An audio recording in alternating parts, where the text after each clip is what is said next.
Okay, so in the last video we talked about what is a significant figure when we have a number. Now in this video we're going to talk about when we're doing calculations, how do we figure out how many significant figures we have in our answer. So here's one rule. When you're adding and subtracting measured numbers, how do we figure out how many significant figures we have in our answer? Well, the answer can have no more places after the decimal than the least number than we have in the measured numbers. So what does that mean? Well, we're going to chop off our answer after the fewest number of decimal places. Let's take a look.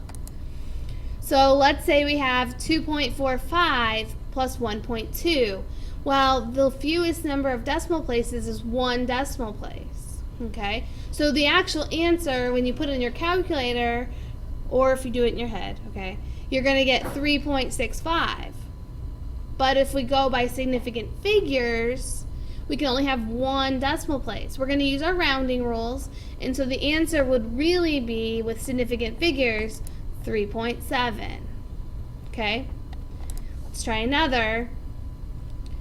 If we have 7.432 plus 2 centimeters with no decimal places, that means we can't have any decimal places in our answer. So in the calculator we might get 9.432, but we need to round that to 9 because 9.4 we would round down. Okay, that one is kind of less intuitive.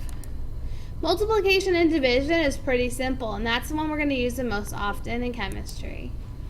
Here's the rule. When multiplying and dividing, the answer can have no more significant figures than the least reliable measurement, meaning what number has the fewest significant figures, that's how many you can have in your answer. Here's some examples. So if we have 56.78 times 2.45, and the answer we get is 139.111. So you take a look and see how many significant digits we have.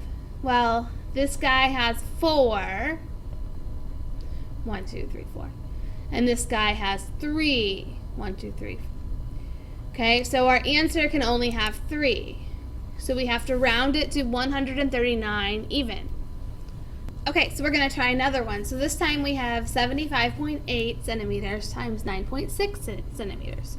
So if we do this one on the calculator, we're going to get 727.68.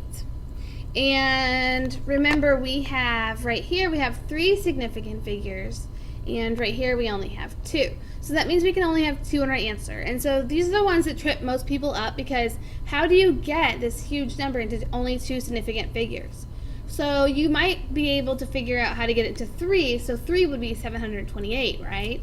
Well, how would you round 728 up to only 2? Well, 728 would round up to 30. Okay, so it's actually not that hard as long as you take it one step at a time. So let's try another one. So 36.68 centimeters times 1.75 centimeters. And so that would be 63.665 centimeters squared. And this guy here has 4 significant figures, and this guy has 3.